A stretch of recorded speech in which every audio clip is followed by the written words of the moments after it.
my job offer, and I started working. I was working at a really, really intense job, and then in November, I was laid off. So I was in the workforce for like a couple months, basically. What I thought was my dream job, and I think I realized pretty quickly that wasn't the case. And I was laid off, and I was basically unemployed from November through April. So I started my new job a couple months ago. It's been really fun, but I did have to re-navigate the job market, especially as someone who was at that point who had been out of college for a couple months. And I just wanted to talk about what that experience was like and what my takeaways from it were. This is recording, right? And what my takeaways from that were, and just kind of see, like, hopefully this will help some of you. I feel like I am seeing a lot of stuff in my feeds on like social media and TikTok and the New York Times about how hard it is to get a job in 2025, which is definitely something that I heavily experienced, both like even before I got the job that I was laid off from. I just wanted to kind of talk about what it's like to navigate the job market in a time where the economy's not great. It's really hard to get a job, and especially something entry level, and even if it's something you're not entirely interested in. So, yeah, basically I was laid off, and to be honest, like, being laid off and looking for a job, like, number one, like, just accept that it's not really going to be a fun situation for you, but try to make the best out of it. It's so easy to fall into that trap. I've talked about this in my last video, or a couple videos ago, how it's so easy to fall into the trap of comparing yourself and feeling like you're stuck in, I think when it gets to that point, it starts to get like a really, like a feedback loop, where mentally it's really hard, and you just start to feel like, okay, my friends are moving forward, but I'm not. I know that was something that I really struggled with. I think my friends, even some of which were in the same, who had also been laid off, move forward, and me not. I think that's something that it can be really, really hard to just navigate, especially as like a young person. Because I think part of it is just accept that it's going to be a process, and that you might not find something right away. It might take a couple months or even a year or something. I think ultimately, like, you find something that's best for you. So before I got the job I now have, I think I was a finalist for like 2 or 3 different organizations, right?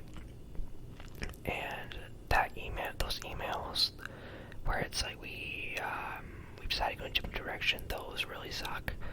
But I think honestly what hurts even more is when you're applying to job after job after job after job and you're not hearing anything. And I think that's a broader symptom of the fact that, like, organizations, they want to hire, but they don't want to hire, right? Like, they want to say they're hiring, but they're not hiring. And obviously there's so many different factors for this. Some political, some economic, but a large part of it too is just, I think a lot of organizations, they're also trying to navigate the situation right now, but I think so much of it right now too is just there's so many people who are looking for work where they just don't respond, which is it's a really crappy feeling. It's so easy to start to feel like you're not good enough, but you are good enough. And honestly, I think my best advice for kind of circumventing this and just kind of getting through it is honestly just interview to interview. It doesn't have to be a job that you're passionate about. Like, just apply to things just to apply to them. It doesn't have to be directly in your field.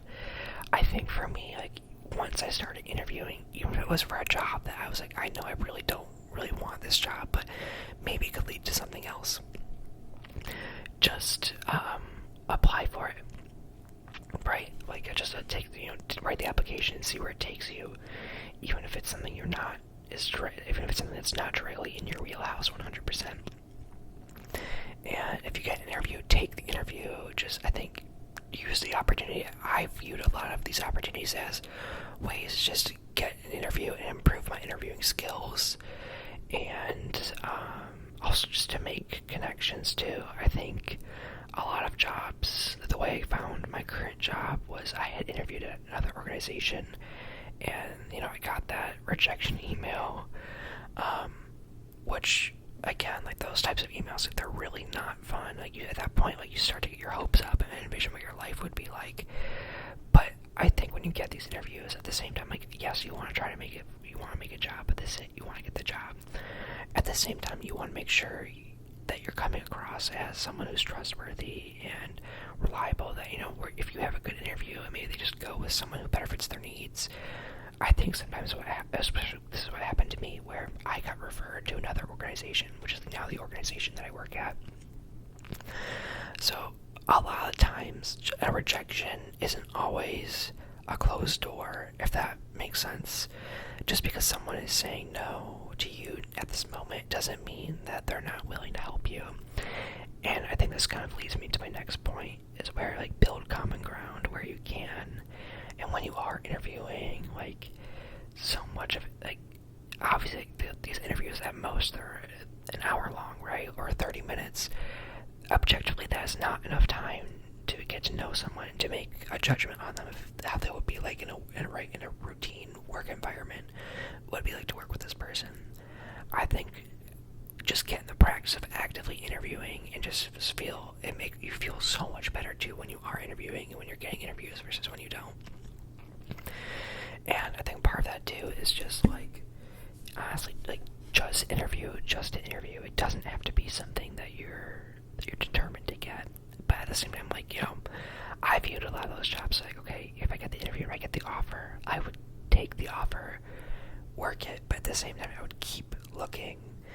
And I think, like, I am someone where I was really, really picky about the location I wanted to work in, and the city I wanted to work in, and the type of work, and not so much the type of work I wanted to do.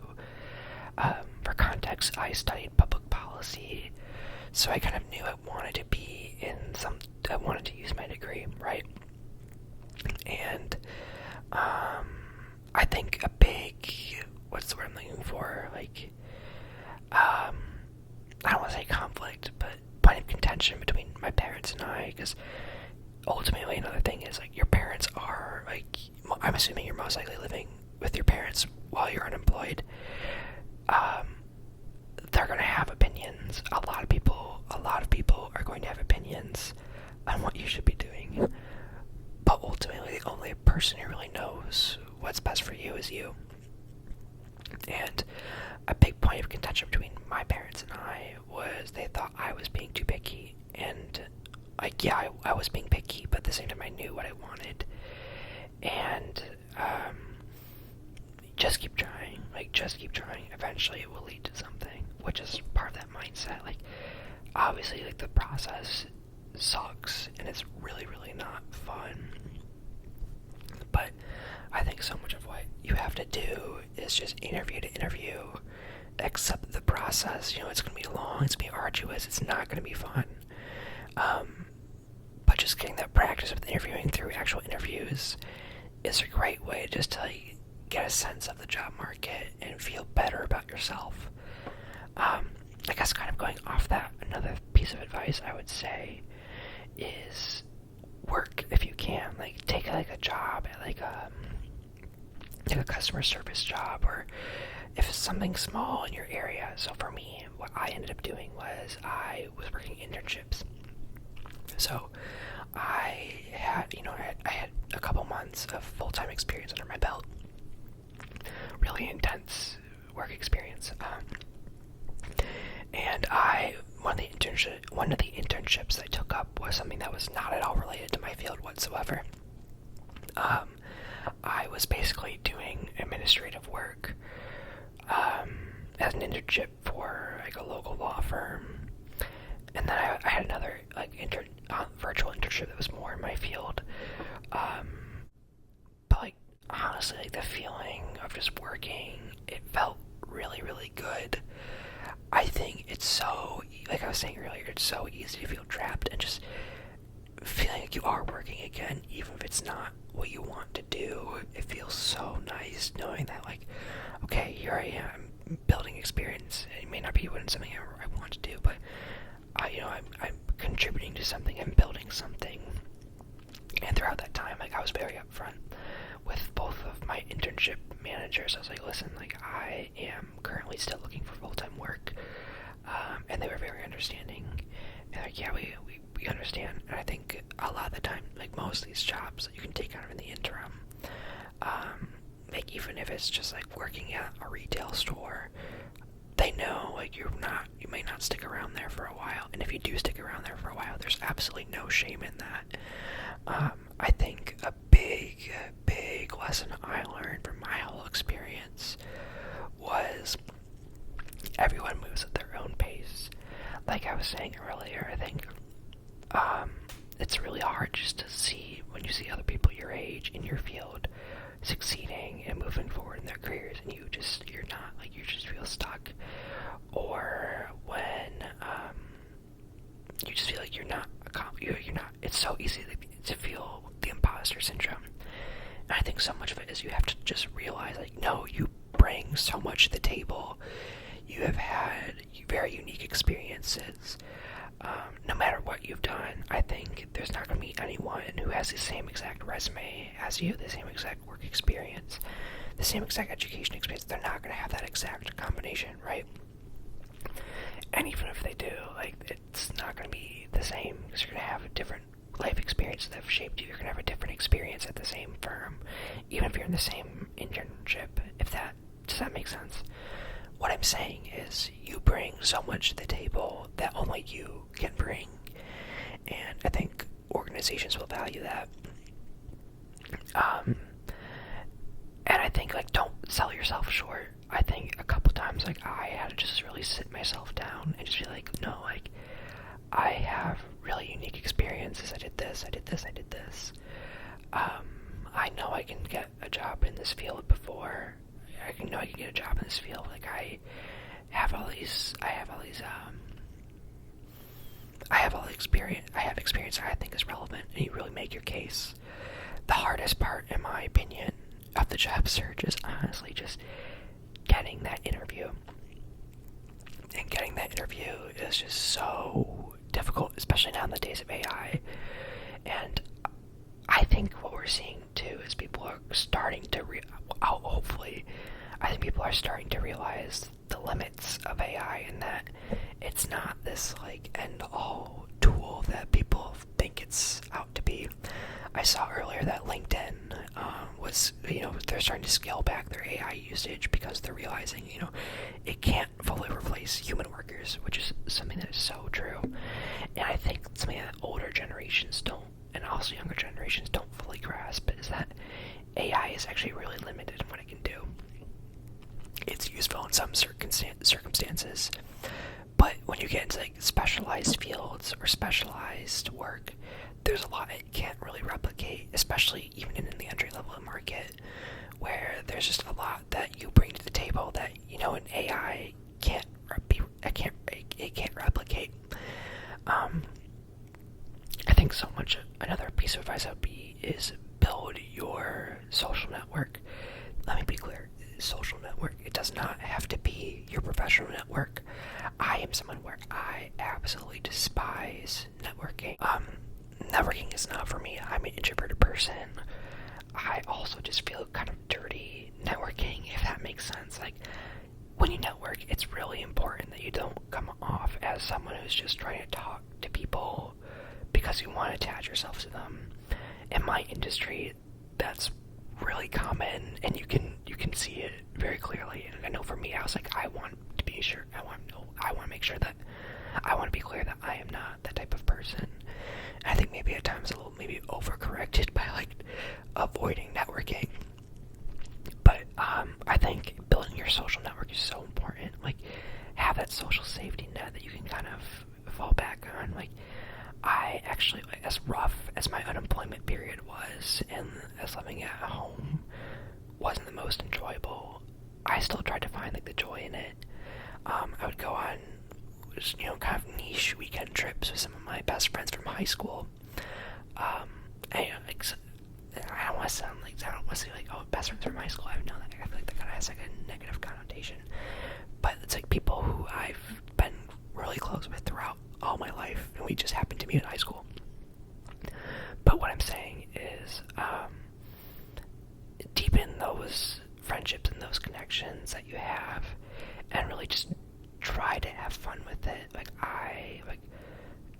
The job search is mentally so exhausting and so draining, where it's really, really important that you have friends that you can talk to, that you can, still be social with. I think when you're young, as fresh out of college, one of the things I really miss most about college was how easy it was to be social. And I think when you're at home, it is such an isolating, it can be unemployed, it can be such an isolating experience. And it's really important you take care of yourself mentally by just being very social to an extent, like within your local area. And honestly, even if your friends don't live near you, find time to like do virtual hangouts, like as like COVID-esque as that sounds. Even where I am now, like most of my friends don't live in the same city I live in now, and we still make time to hang out virtually, like, through FaceTime or texting and stuff like that.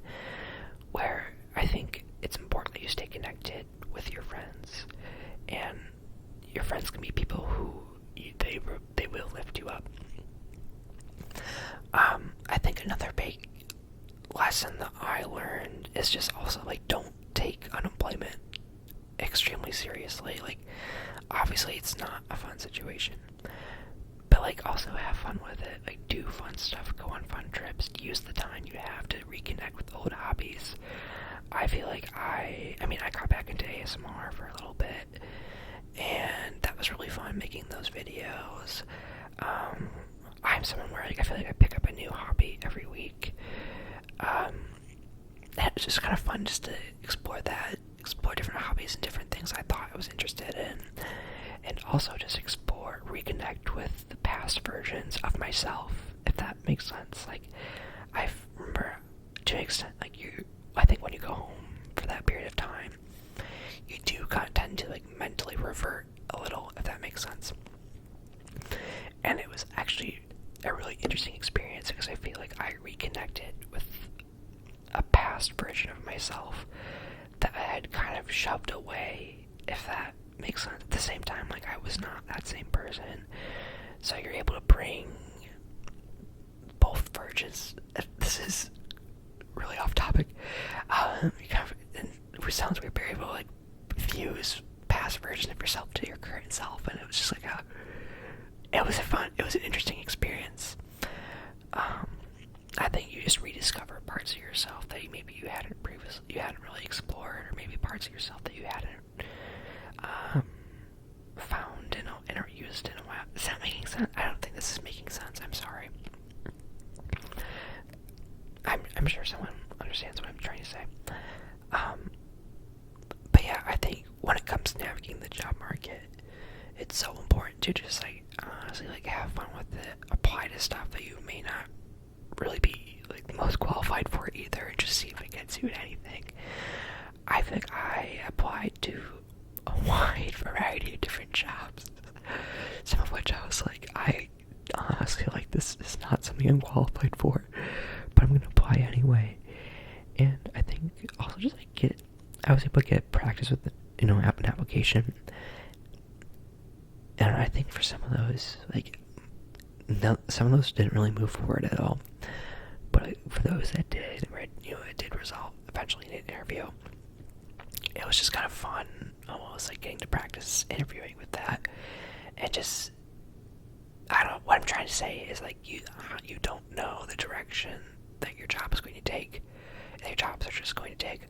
Honestly, like, I fully did not think I was going to get the job I am at now. I remember, I think it was the week after my final interview, I hadn't heard anything yet, and I was spiraling. I was like, oh my gosh, like I totally blew it on that interview. I should have, said this and this and this more. I'm worried I came off too stiff or something. Literally, like 3 days later, I got they like sent the email asking for references. So what I'm trying to say is, like, you don't really know what's going to happen, and just accept it and have fun with it. And I think too, like I was saying earlier, so much, just because an interview doesn't lead to a job, that specific job doesn't mean that doesn't lead to something later. But like I was saying earlier, just because someone says no to that job doesn't mean that it's not a no to them helping you. I've been in a couple different situations where, both for my current job and one of my internships and one of my job that I had that I was eventually laid off from. I had interviewed for different positions, different organizations, and they were very upfront. They're like, listen, we're going to go in a different direction. But we were impressed with your interview. We were impressed with your application. Here are some other places we think you should check out. We know a couple people there. We're welcome to flag your application. And obviously, like, that's not going to happen for everyone, for every position. But what I'm trying to say is, like, just because someone says no doesn't mean they're not open to helping you.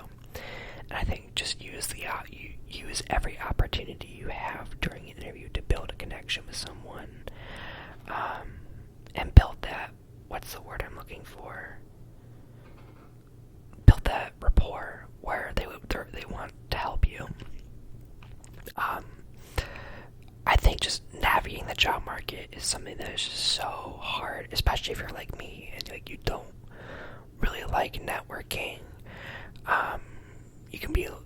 It's something where it can be kind of daunting, and it's really nice when people, when you come across as someone who's willing to be coached. I think with almost a lot of my interviews, I tried to come across as someone who's excited to learn, who wants to learn from someone, and I think that tends to go pretty far.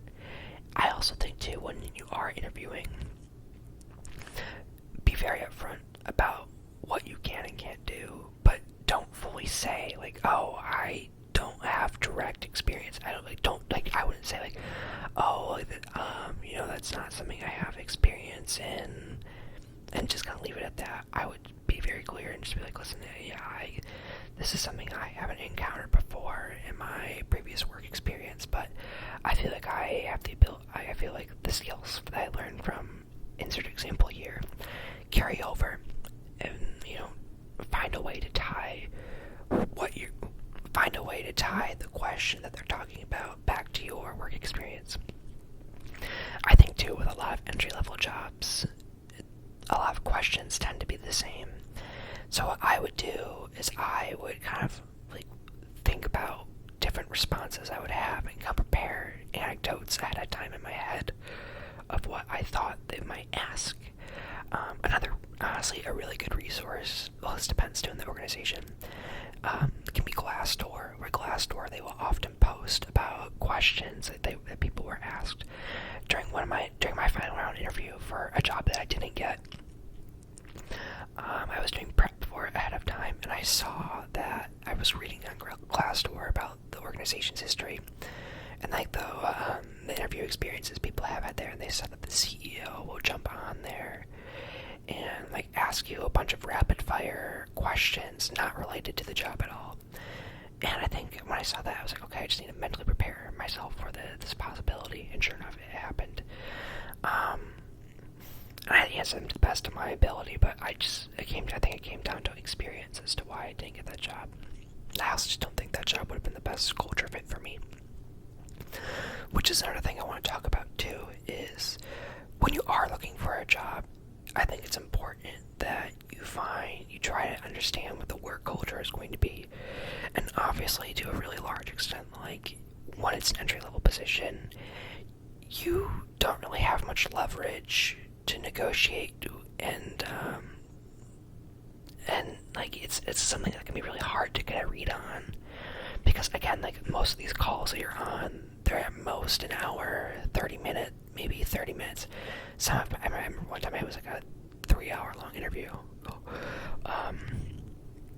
That was insane. But other times, like most of your interviews, they're going to be really short, and you're not going to get that much time to ask too many questions. So I usually try to ask about the cultures, like what, and specifically, what makes you want to stay at this organization. Obviously, everyone is going to, when they're very when it's HR, they tend to be very clear and just be like, oh, it's the people. I've heard that the answer so many times, but I think just find a way to build that question further and take it further and just ask follow-ups. It's so important when you are interviewing to ask questions. I would usually prepare questions in advance, both about the organization, and I would usually have about 2 or 3 kind of ones I asked everyone. It's like mine would usually be, I would usually tend to ask about what the day-to-day would look like in the role. I would ask about what the work culture is like, specifically what makes them want to stay. And then a question that I asked that actually got a pretty positive response during my interview for the job I have now was, how have you seen yourself grow throughout the role? And I think that question, it inspires some sort of self-reflection too, and it kind of makes them put themselves in your shoes in a little bit, because then they'll, as a result, they'll think of the time when they themselves were interviewing, and I think that can just, like, that sort of self-reflection, I think it shows that you can be a deep person. Does that make sense? I don't know. What I'm getting at is that it's really important to do prep work, whether that be researching the organization to an extent, reading them up on Glassdoor, having at least some idea of what they've done, what they do. I went to a couple interviews where I didn't really do much prep.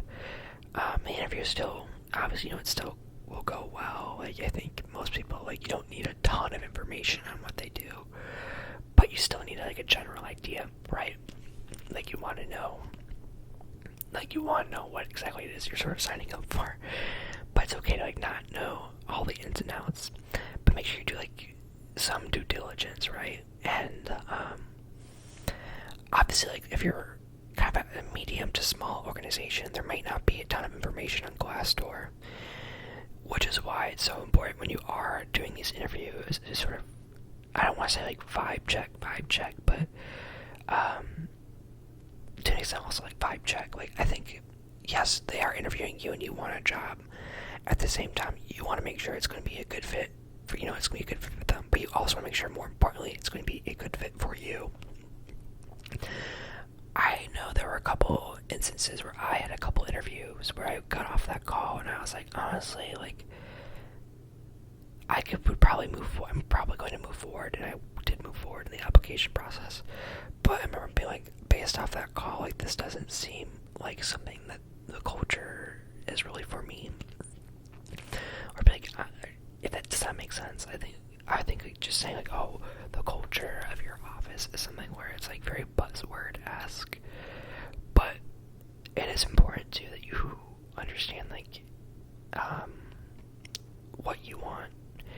And I think to a large extent you may not know what you want. I think one of the as difficult as it was to being laid off, I think from that experience that I had from that previous job, as intense as it was I learned that what I didn't want in a workplace, and I could have gone in a different direction with my job search, but I knew if I had gone in that direction, I would have gotten the same exact sort of culture and experience, and I wanted something different. But what I'm getting at is that it's important when you are navigating these organizations is read up on them. Go on Glassdoor, and there's other websites too. Go on LinkedIn. If you know anyone, anyone in your network has worked at them before, hit them up. I think at the same time, like, it's probably, which is what I experienced, it's very likely the people that do work there, like, you don't know and you don't have any connections to, and that's something where, like, that's why those interviews are so important. And not even just like the actual interview, but the application process. Like, if they don't even take the time to be like, thank you for applying, okay, like, red flag there, or yellow flag there, even though obviously they get a lot of applications, but, I personally think it's kind of a yellowish flag when you don't get, does that make sense? Like, I personally think it's like a yellow to red flag when an organization doesn't respond to you, not even just being like, oh, we filled the role. There are a couple times where, like, what's even worse is when you actually go through the interview and then they fill the role and they don't tell you. That's happened to me a couple times. I remember one time, I think that was my junior year internship, where I had interviewed at some place, and they just, like, never got back to me on whether or not I was moving forward or not. At that point, I was like, okay, I'm probably not moving. This probably isn't gonna lead to anything. But you start to figure out yourself. But like I remember opening up LinkedIn and seeing someone I knew had posted they just accepted their offer, and like me not having heard anything from them after having interviewed, I was like, okay, that sucks. But I think when that happens, that's indicative of a poor workplace culture. Like, that is a place where they don't care about employee. Like, I think you can get such a read on how they treat their employees based on how they treat their applicants, if that makes sense. Like, if you're having a negative application experience, chances are if you get the job and you work there, you're probably going to have a negative working experience. Obviously, like, I don't want to, like, what's the word? I don't want to, like, cast a broad, I don't want to, give a broad stroke and say it's always the case, but I think you can tell a lot from how they treat applicants, and you can kind of use that to extrapolate and understand how they're likely going to treat their employees. I understand, obviously, there's going to be a short list of candidates, and they're obviously not going to have the bandwidth to respond to everyone, but to, like, not having people send out, like, an automated email being, hey, we filled the role, or like, hey, thank you for your interest, we're going in a different direction. I do think that is indicative of not a great practice, and it's something I do hope eventually changes. I think also, like, when you are looking for a job, like, a piece of advice I would say is use a variety of job boards. So, obviously, like LinkedIn, if you're not on LinkedIn, I don't know what you're doing. But if you're looking for a job, like, you do have to get on LinkedIn. I will say, like, most jobs on LinkedIn, I feel like they're probably not really, like, real jobs, if that makes sense. Like, they're not gonna, I think a lot of the jobs I've applied to on LinkedIn, I've never heard anything from, but every now and then, like, you actually do hear something from someone. If that, like, maybe I shouldn't say that the jobs on LinkedIn aren't real jobs, but, like, I feel like a lot of the postings on there, they're sometimes outdated, or they're often, like, I feel like it's hard to get, when you're just, like, kind of blindly applying without referral on LinkedIn, it's hard to actually get anything. So, what's very, very likely is that there is a niche job board out there. So for me, like, I work, I'm actually not going to say what I do for work, but I know for my job board, for my industry, there's, like, a couple different job boards out there that you just honestly just kind of stumble upon. Like, just search, like, blank your industry and then job board, and, like, obviously LinkedIn will show up, but chances are other ones will show up that are a bit more niche. Sorry, I didn't itch. But chances are there'll be ones that show up that are a bit more niche, and honestly, you might have better luck with those. Some of those, like, that I've applied on, like, I've gotten interviews for, and I've had a better interview and response rate on those compared to LinkedIn, because obviously with LinkedIn, like, everyone uses LinkedIn, and especially right now where, like, there's been such a large layoff of federal workers, where people that are looking for work, right, like, the market is just very saturated too. The first place they're gonna go is LinkedIn. I think the federal government is like one of the largest employers, right, in the United States. So when they're laying people off, it's a lot of people who are naturally likely going to flock to LinkedIn. And I think that's why it's important to like look beyond just LinkedIn. At the same time, LinkedIn is such a dangerous place. I think it's so, like I was saying earlier, it's so easy to just kind of fall into that doom spiral of just feeling like you feeling stuck. And it's not really an enjoyable experience. So what I did was I fully deleted the LinkedIn app from my phone.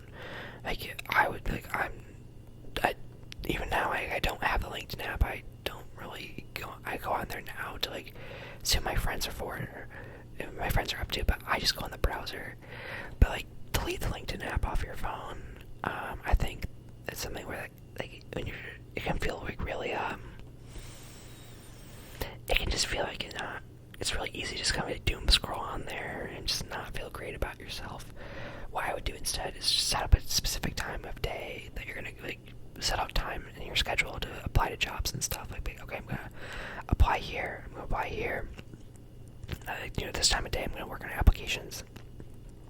And I just go on the LinkedIn browser on your computer and just do that instead.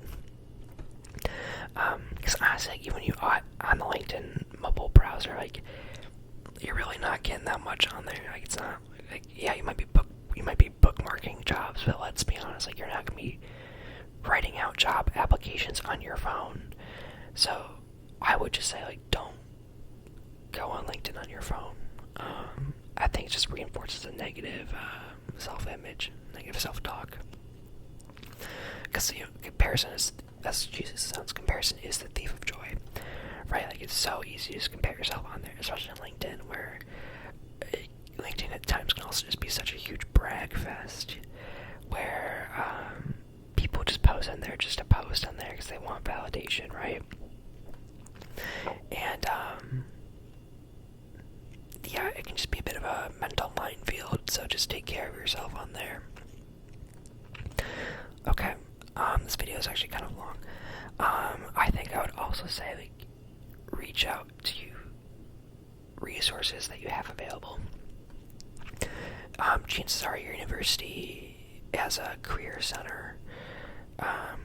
It honestly just helps just to talk to someone. And, like, if you have access to your like a career counselor or someone you can talk to, just talk it through. Like, chances are, like, yeah, like my school had one, and they were somewhat helpful. Like my specific program had one too. They were a bit more helpful than the general school one, but like at the same time, like they only have connections that the school has connections to. So if you're like me and looking for something a bit more niche, they might not be the most helpful. But I think more than anything, it just helps to talk to someone about it. Yeah, and just accept it's going to take time, and that some of the advice you're gonna get. Here's the thing: you're gonna get a lot of unsolicited advice too. A lot of people are, like I said earlier, so many people are going to have so many opinions on you and your job search, and a lot of the advice that you're gonna get is unsolicited. And I think people just don't really fully realize what the job market is like now. I think my parents, I think that it was very, like, obviously they grew up in a different time where the job market was just not what it looks like at all now, and I don't think they fully understood the complexities around the certain job market and the current job market, where I think, not even just from my parents, but I think in general, you're just going to get a lot of unsolicited advice, and I think a large extent what you have to do is just kind of drown out the noise, if that makes sense. Like, just kind of, I don't know, is that the phrase? Turn out the noise. I don't know if that's the phrase. But yeah, like, basically, everyone is going to have an opinion on you and what they think you should be doing. But like I was saying earlier, in reality, the only person who knows what's best for you and what you want is going to be you. And you just really have to trust your gut and trust your instincts. I don't know, I think at times you're going to want to settle. And the way I view is settling is like you're not settling. It's just gonna be something you're doing in the interim before maybe your dream job or your goal. Whether that be something, whether your dream job is something that happens like in the next couple months or 3 years down the line. Like I think it's so easy to feel like whatever job you're currently doing, you can feel permanent, and that's not the case. So don't feel like by interviewing for something that's something that you have to stay at forever. I think there's a lot of discourse online about job hopping, and like yes, you want to show some degree of commitment. At the same time, I think with this current market, like I feel like people wouldn't blame you if like you have a job offer and you get a better job offer and you move over. Obviously with that, like understanding you're probably going to be burning that bridge and you can't go back. So like be smart about it, but at the same time, like if you have another job offer that's something that's a bit more in line with what you're going to do, I'd say take it. And just be upfront about it. Just be like, I found something more in line with my career goals. I appreciate, the last couple of months, this last year, I've learned a lot. But don't be afraid to try something new. Okay, this video is actually a lot longer than I wanted, and I don't really know how helpful this was. But I'm just gonna quickly summarize. Accept that number one, accept that it's going to be a long process. Try to enjoy it if you can. Like enjoy it when you can. Don't compare yourself to others. Like get off LinkedIn. Like be on LinkedIn and to look for jobs, but like don't be checking LinkedIn actively. Like don't scroll through the feed. Like just go straight to the jobs category. And like connect with old hobbies of unemployment. And interview, apply to apply. Like you can apply to things just to apply. I fully created like a full. Oh, here's my other thing. Create like a document that you can use for your cover letter. Like I hate writing cover letters, right? Like writing cover letters are so boring. Don't use an AI cover letter, please. I feel like those things they read so poorly. But like write a cover letter, like kind of a general-ish one for your industry that's specialized to your experience, of course, that you can use and you can tweak. So like what I was doing was I was applying to a lot of similar types of jobs, where like my experience is like obviously your experiences don't change in your cover letter, and just for the most part like you're talking about how it relates to the current position and the skills you learned from your previous work. A lot of the times, even my current job, all I did was change the name and the name of the organization and the name of the role. But like other than that, my cover letter was the exact same. That I submitted to X number of other organizations. So like, do what you can to. Obviously, you want to customize it a bit, right? But like, do what you can do to just like, what's the word I'm looking for? Make it easier on yourself, right? You're not sitting down and writing a fresh cover letter for every position, unless it's one that you really have to, or one that you want to put time into. But what I'm saying is like, at least have that base of a cover letter that you can edit significantly to better fit the needs of the job description. But like, I wouldn't write a fresh cover letter for every job that you're applying to. Like just have one cover letter that you can use and tweak. Another thing too I would also like my resume. I don't use a Canva resume. I use a very traditional resume type. That's because there's a lot of AI systems out there. They're not very friendly towards the Canva style.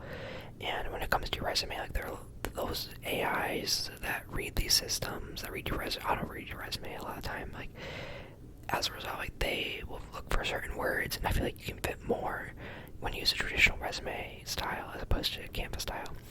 Okay, anyways, this outro really dragged out, sorry. But basically my advice is accept that it's going to be a long process for unemployment. It may not even be that long. Apply to things to apply, interview to interview, just get that experience in interviewing.